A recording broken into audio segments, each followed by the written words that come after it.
You're listening to the Tip In Maple Leafs podcast with your hosts, Chad and Dale.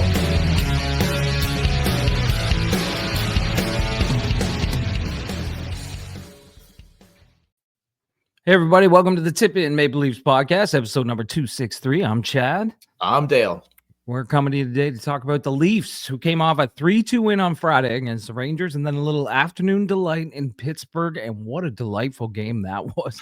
A crazy shit show, but they pull out a 6-5 OT win. Sloppy. What do you expect from an afternoon delight, right? Sloppy. Just sloppy. Joseph Wall, not his best game. Whatever. But yeah, man, whatever.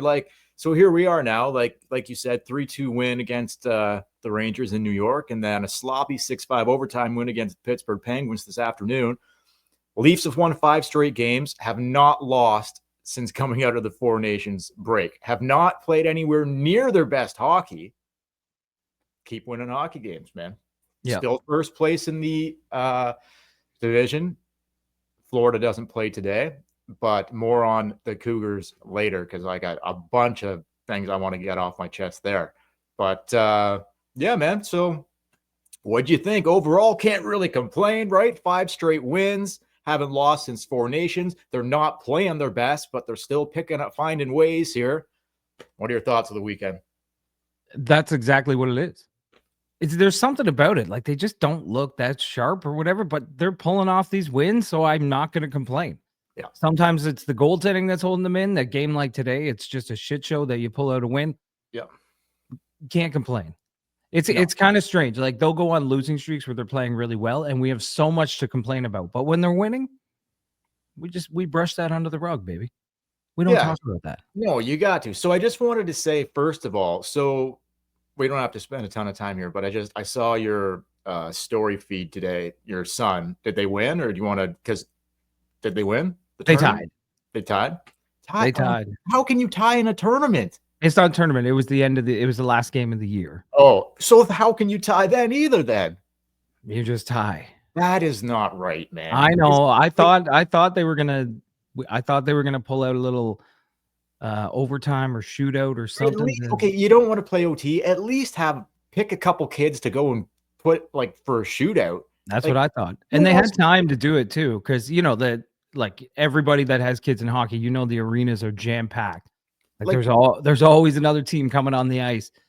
But there was still 15 minutes. They had to flood, but they still had about 15 minutes. They probably could have pulled off a shootout, but they got them off the ice, flooded the ice for the next game.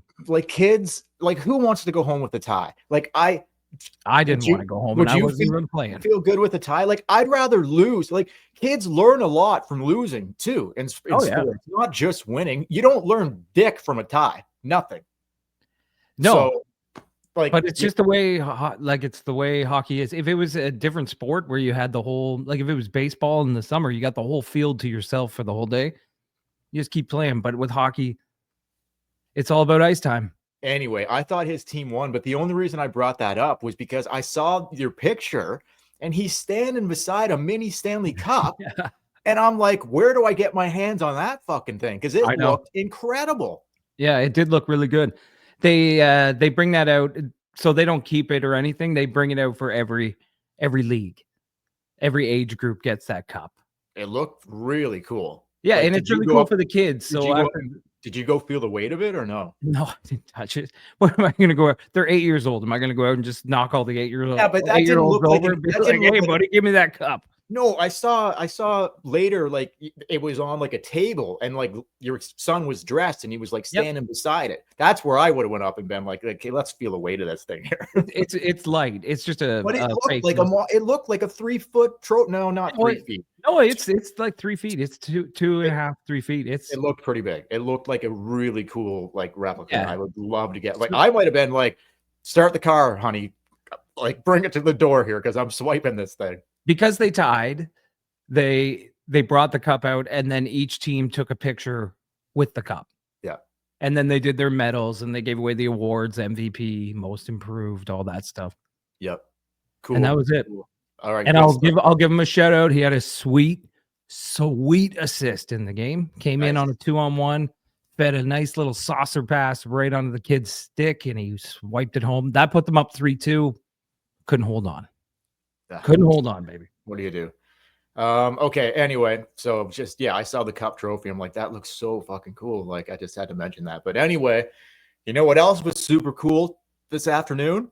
Holy hell, man. Matthew Nyes. Woo!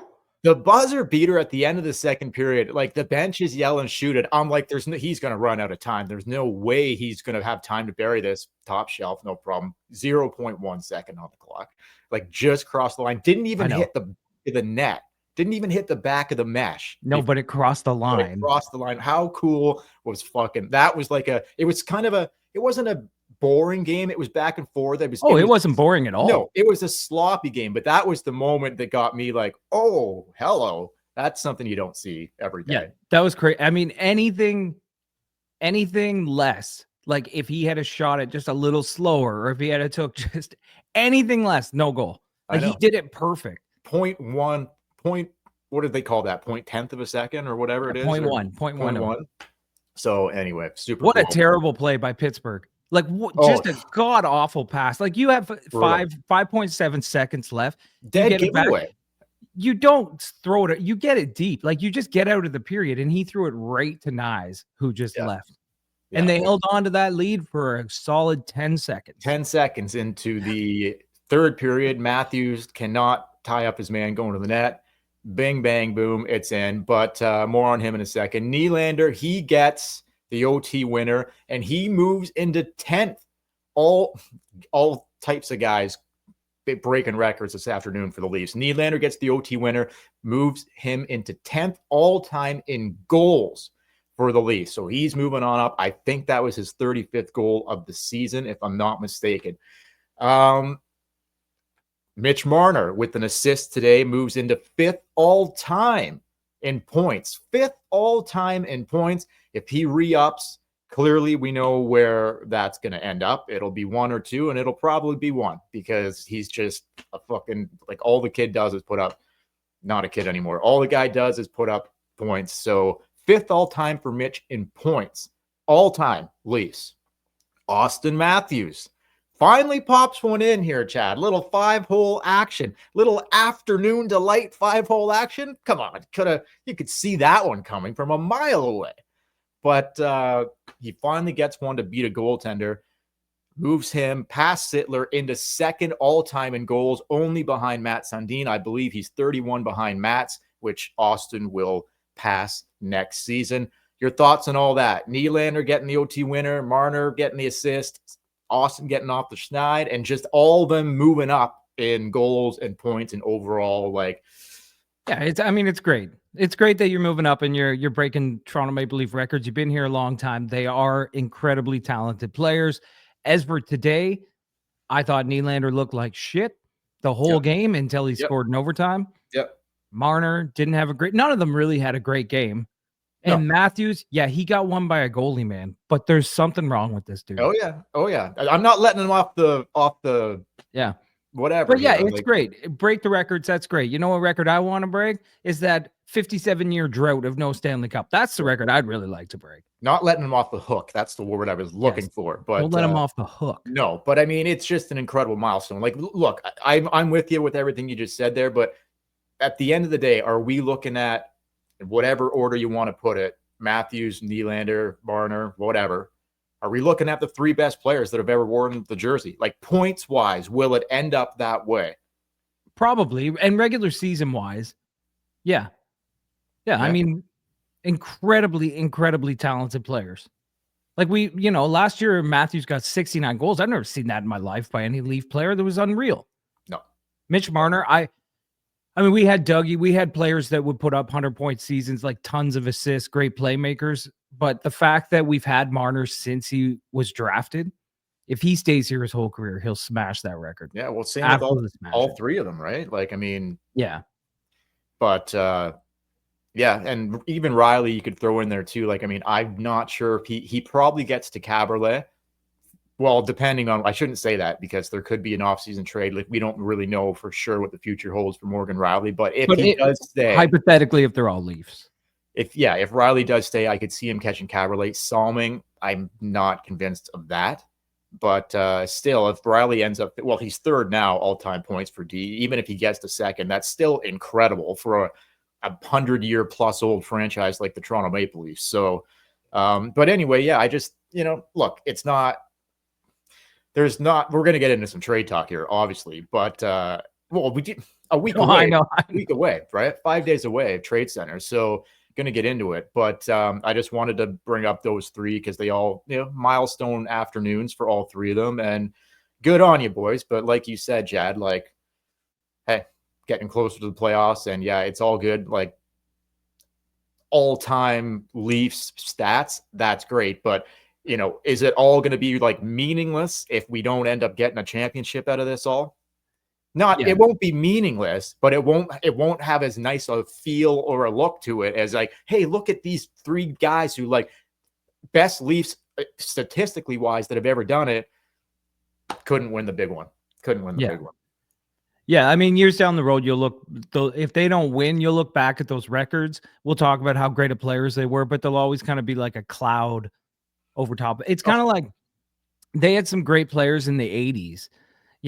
Like Gary Leeman scored 50 goals and stuff. Oh, sure. Nobody gave a shit. They were so bad and they didn't win anything. No one ever really talks about that era. It won't be like that, but it won't be looked upon like the eras that followed where they won a few rounds. The 80s Leafs never had like the best players, like a handful of the best players in the league. We do have that now.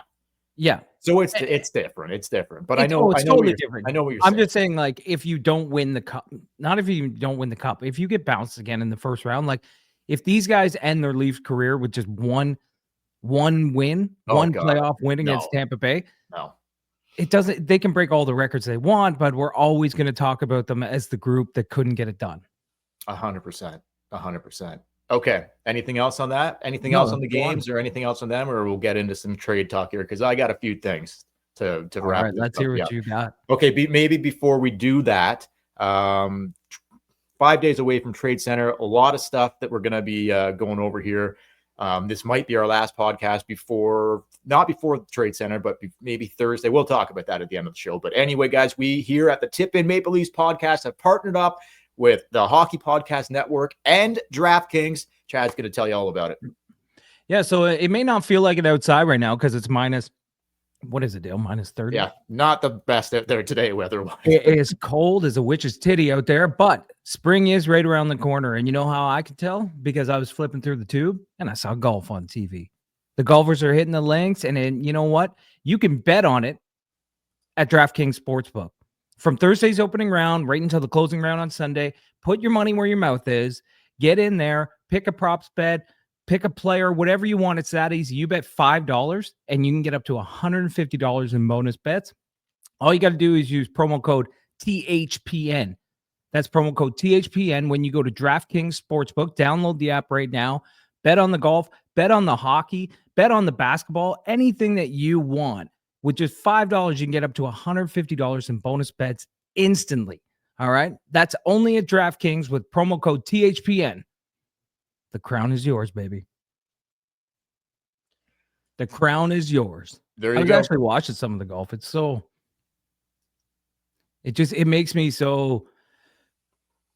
Not sad, but like I just see the beautiful green and out there teeing it up, and it's like it's so close because we're in March, and I'm like, I know, feel it. It's calendar so well, dude. The Masters is in like 5 weeks. Yeah, so it's just last year there was no snow on the ground, so we were hitting the links really early, and this year it's far away. Yeah, we're still hitting the slopes now, but I can't wait to not do that and start hitting the links. But that's right. That's right. Anyway, all right. So yeah, head on over to DraftKings. There you go. Like Chad explained it all.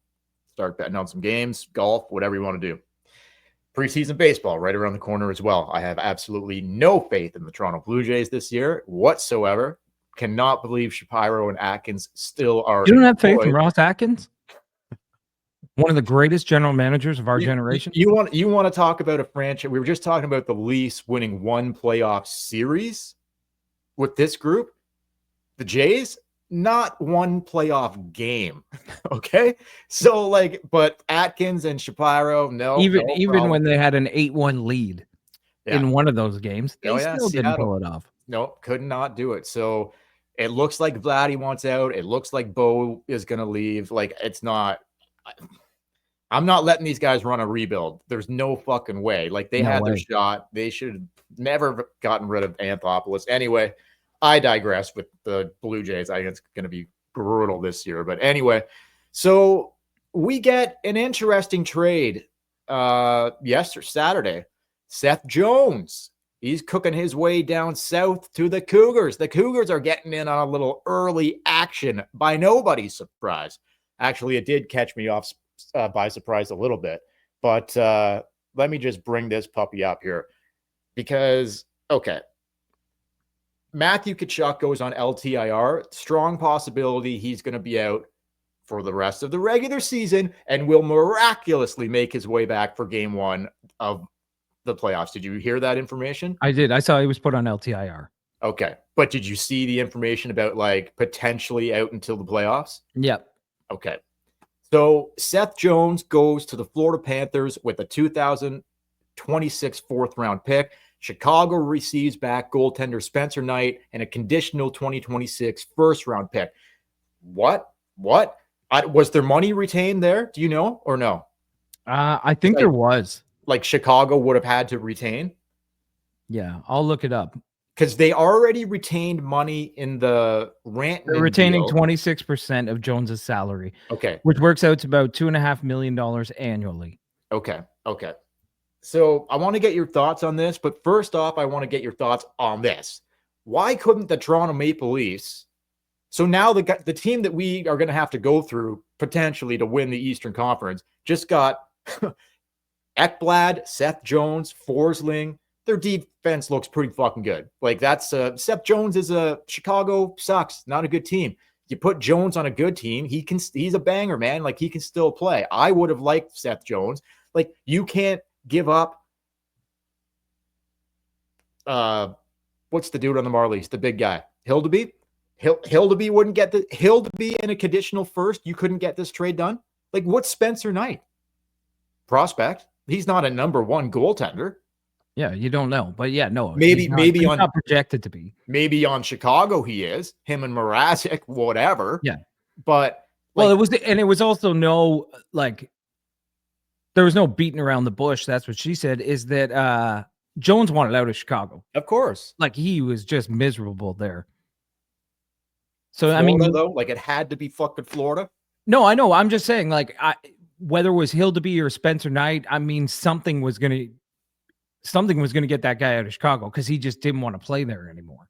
Like, so the Leafs could have. It didn't have to be Hildeby. You probably could have found something in your organization that Chicago would have taken.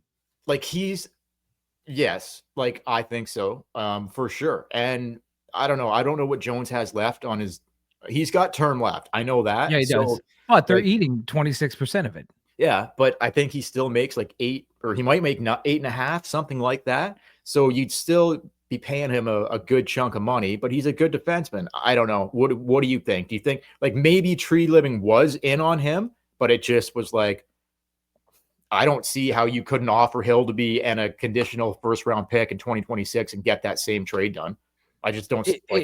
I mean, when it comes down to it, he definitely Tree Living's. He's got to be in on everything. They need a defenseman. They need a third line center. He's got to be looking at all that. I would say that it probably has to do with both the contract and the money fitting it in, as well as Chicago may just didn't like what Toronto had to offer. Like maybe they wanted Spencer Knight. The first round pick, because of the conditions on it, it's not a real big difference whether it's Toronto's first round pick or Florida's first round pick. No, of course not a huge difference. So absolutely not. Maybe they had their eye on Spencer Knight. Maybe just the Panthers could fit that in for the next few years under their salary cap. I don't know. Well, it's interesting. Like with for this year, yeah. Like Tkachuk going on LTIR. So we just talked about it last podcast about Matthews. Obviously, something's bothering this guy. Just sitting it out to the playoffs cup, and Florida's doing that right now. Like I'm gonna a little bit more on that here, but so anyway, just when I saw that trade, I'm just like, how could Tree not pull that off? Like with similar, but you could say that about a lot of general managers for sure. But anyway, whatever, it's over. He's in Florida, so great. Now they've got another bruiser back there that our little soft guys got to try to get past here in the spring. So we'll see how that goes. But our soft forwards anyway in the playoffs. Timmins and Myers, okay? You can't, like, I know Tanev is out. We still don't know the extent of that day to day. Yeah, okay, we'll see. But keep dragging out though. Timmins and Myers, like, it's just you can't do it. Like no. you can't win with that. You cannot do it. I think that the Leafs need to make and that's why, like, I see the trade, like I heard the buzzing about Jones, and then I see that trade and I'm like, we missed out on a guy. Like there's a guy that we just missed out on. Maybe the best defenseman available, if not one of them. He probably was the best defenseman available. Anyway, can't win with Timmins and Myers. Berube talking about Schenn. I've kind of changed my opinion on Braden Schenn, but did you hear Berube basically like just blowing smoke after Schenn played his 1,000th game the other night in St. Louis? Yeah. Like, he loves this guy, right? Yeah, obviously. I think he loves all the players that he won the cup with in St. Louis. He seemed to really talk highly about Schenn. Like, it was close to tampering. He's basically like, I'll do whatever it takes to get him in there. I've heard Braden Schenn, everyone's talking about it because, of course, the Leafs are linked to him, so it's all over the place. The people that you hear interviewed that have played with him or coached him, no one has anything bad to say. No. They're like, this guy would run through a wall for his team. He'll do whatever it takes. My only problem is, again, same as Seth Jones, he's got term left. He's got money on his contract, and he's getting older. That's the only thing about Braden Schenn. But for this playoff run, yeah. Okay, let me throw a couple of things about Braden Schenn at you. Would I bring him in? Yes, I would in 2 seconds. But you're right. He's got 3 years left at 6, whatever. So if St. Louis eats some of that, then you could get it down. But, like, that's still a lot of money and a lot of years. He's not getting any younger. And the price tag, I think, is going to be, and it sounds enormous. And before I go there, actually, the St. Louis Blues are 1 point out of a wild card spot. They play later today. So by the end of Vancouver's fallen. By the end of tonight, the Blues could be in a wild card spot. So are you trading your captain if you're in a wild card? Like, some teams would. Some teams would look at, well, we're only in a wild card. We're not serious about winning, so we will. But if you're St. Louis, are you not like, before the end of tonight, they could be in a wild card spot. Bennington probably feeling pretty good after the Four Nations. Like, that's true. They could go on a little bit of a run. It could happen. Stranger things have happened. So I'm not even convinced that they're going to trade Braden Schenn at this point, Chad. And if they do, I think the price tag, again, I would do it, but I think the price tag might be a little too steep. You might want to hang on to some of the top prospects and make some other secondary moves instead. What do you think? I've kind of changed my mind on it. Yeah, I'm with you about St. Louis not wanting to really part ways.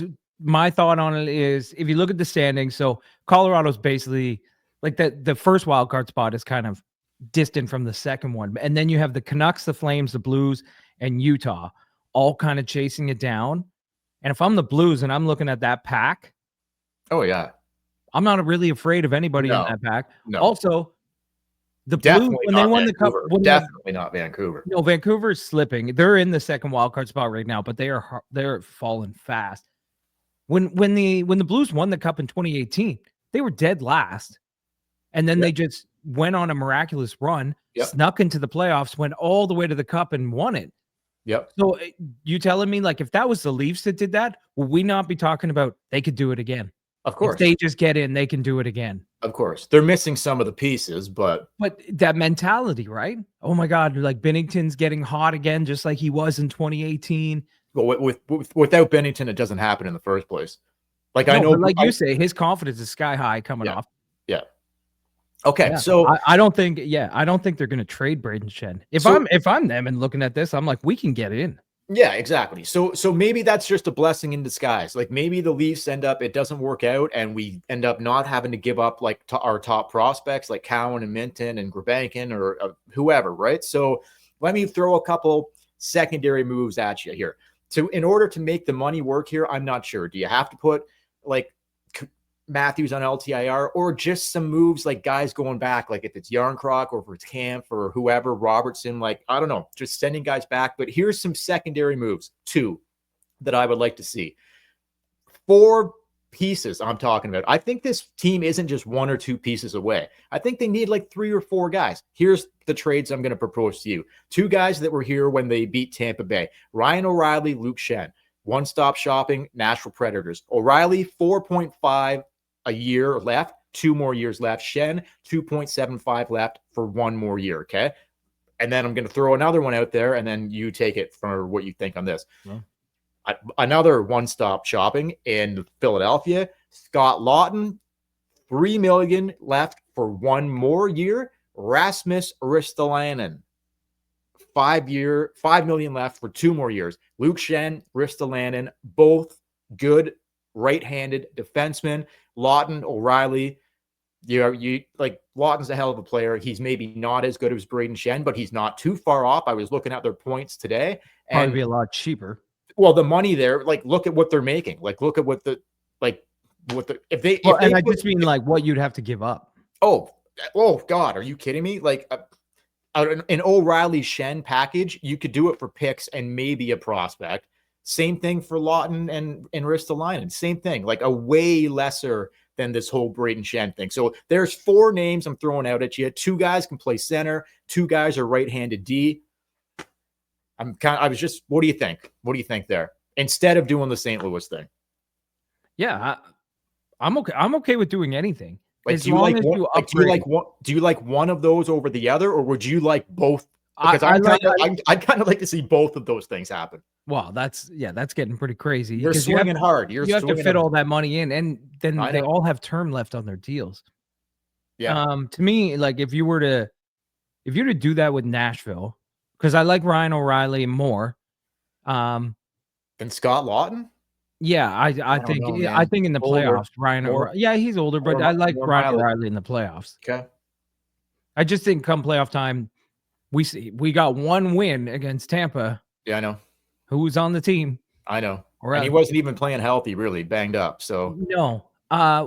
Question for you though: would you make one of those deals, even a Braden Shen, Ryan O'Reilly, a Lawton, and let Tavares walk? And that would be your new veteran 3rd-line center for next year. No, I wouldn't. Tavares is going to make the same as those guys. Okay, he's going to make around $6 million a year, $7 million a year. Okay, I heard that. I heard about a potential contract extension, $7 million times 3 or something like that for JT. I'm not interested in that. I think that's like it's got to be a 5. It's got to like. We just paid you $11 million for fucking 7 years, bud. So okay, but even five. Okay, but 5 leaves 2 more on the table. Like that's. I don't want to be paying 2 old centermen to be on my team. I'll take one. I'll take JT or I'll take Ryan O'Reilly, but I don't want both. I got you. So if I'm doing this trade, like if you make one of these trades and you bring one of these guys in, would you be willing in the offseason to be like, all right, JT, we got this guy. Sorry, we don't need you anymore. Like, depending on what happens in the playoffs, I'd be willing to fucking potentially do anything. So we'll see. Like, if they just go away quietly in the night and like ask me again in May, we'll see. Basically, you're like, if no matter what happens, like make the deals now to win this year, and then we'll let the dust settle. If you lose in the first round, we'll deal with it then. If we win a few rounds, we'll deal with it then. Yeah, because that's your kind of mentality. Is just. Kick it down the road, man. Try to win in the playoffs. Try to win in the playoffs right now and just make it fit after, or make the necessary adjustments after it's all the dust is settled or whatever. But like for me, I think JT's a lifer. I think he's coming back, but it's gotta make sense, man. Like $5 million, whatever. Like you can't pay him $7 or $8 million. But at what point, man? Okay. And I know we don't know what's going to happen, and maybe they go on a miraculous run or something happens. I mean, the door's wide open in the Eastern Conference this year. I think outside of Florida, they can beat any team. Yeah, but Florida's going to be tough. Yeah, Florida. But if you win the division, you can push that Florida series a little further down the road. Don't overlook the Caps either, because they're not a joke. No, I definitely, but I don't think I don't know. I look at the Capitals and I'm kind of like, I can't believe how many wins they have. I think they're for real. I really do. It's crazy. They have Rasmus Sandin on their number 1 D pair. Their goaltending's great and they're good up front. They got a lot of things. It's just clicking. Well coached, very well coached. Just clicking there. But go ahead. About anyway, my whole thing is like, are you ready to, no matter what happens, just start to dismantle this team? Like Mitch is going to want a giant contract. JT's going to want are you would you go into this trade deadline thinking, hey, let's kind of plan for the future of replacing some of these? Like maybe we can get a veteran centerman who's won a Stanley Cup and we can let JT walk. Not the worst idea. Maybe we can get some pieces that we could flip in the summertime. We could let Marner walk. Like I know it's crazy, but prepare yourself for a playoff run as well as prepare yourself for the sky's falling and it's time to dismantle. Yeah, that's I mean, we'll have to see. Like, I'm not opposed. I wouldn't be opposed to that. Like, I mean, we're gonna have to reevaluate things after what happens in the first round. Like, if they look dominant again, if they win the division and they play Ottawa or they play Detroit and they sweep them or beat them, which unlikely nowadays, but you never know. Beat them in 5, whatever. Maybe Tampa, yeah. Like we said that about Columbus and Montreal. No, I know, but you never know. Like with the Stolars and the goaltending, you never know what's going to happen. And then that's the biggest difference. If Tampa Bay and Florida play each other, like I mean, I do believe that's a pick 'em. I think I would pick the Panthers, but would it surprise me if Tampa beat them? No, not at all. So you could be looking, and that's the best scenario, right? Let Tampa and Florida beat the shit out of each other in the first round. Sure. I mean, there's no doubt in my mind, I would rather take my chances in the second round against the Tampa Bay Lightning.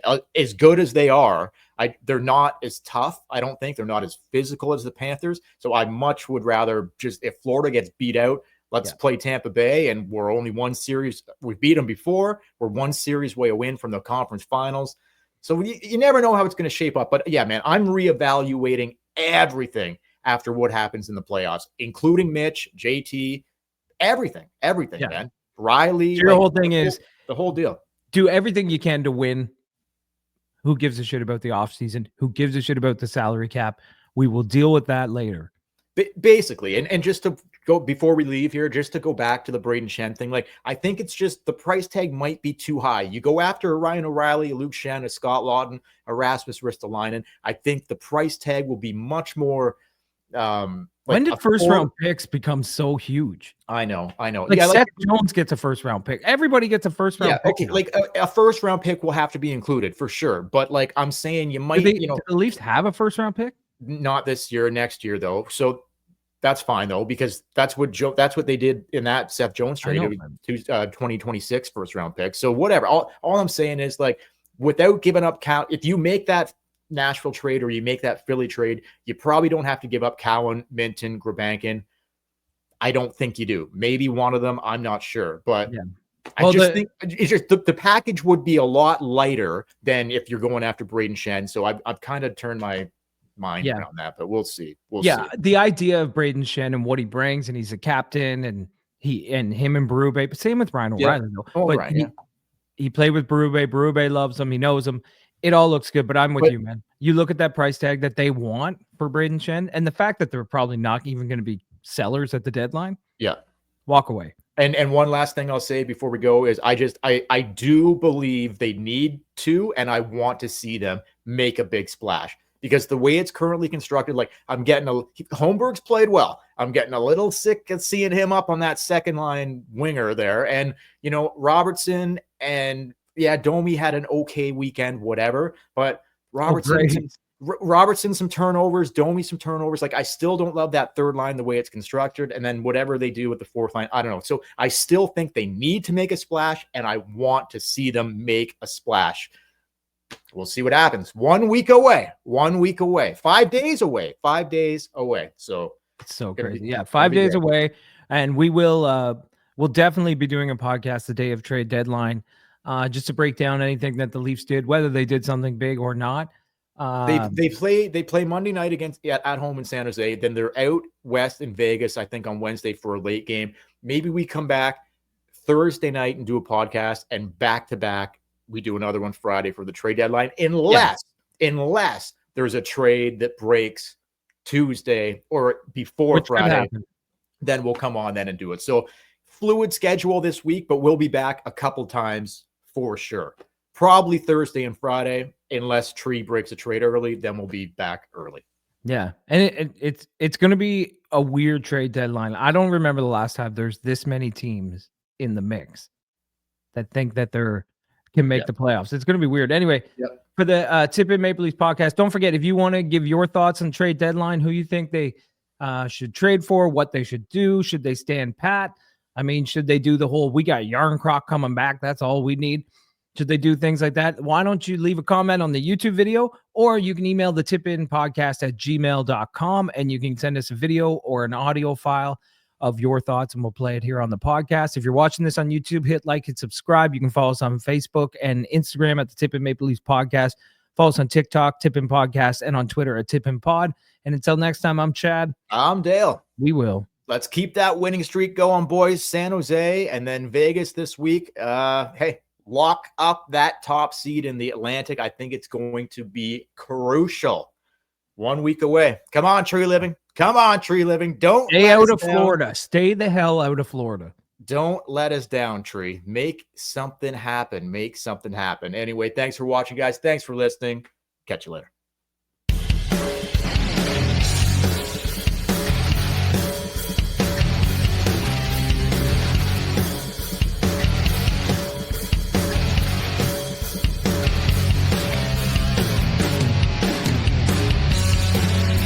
You're listening to the Tip In Maple Leafs podcast with your hosts, Chad and Dale.